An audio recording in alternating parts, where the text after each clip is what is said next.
Hello everyone, and today I'll show you how to use the file manager on the Xiaomi 13T. So in order to do that, find your file manager right here. Let's open it up.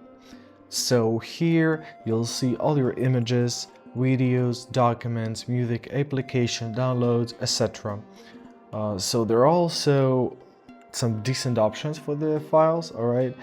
Find this three horizontal dots at the top right corner, tap here. So here you've got your FTP connection, you can transfer your files, you can check the whole storage, you can clean up some files and cache.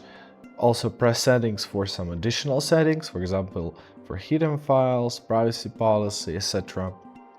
Also, you can transfer files to computer. If you connect your phone to computer, you can add your files to favorites. So in order to do that, simply tap on the file.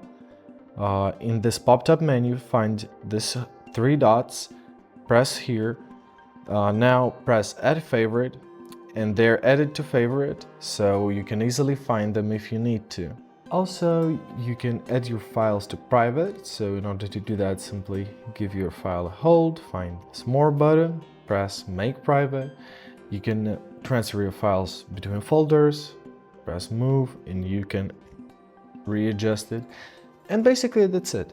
I hope this video was helpful. Thank you so much for watching and have a great day.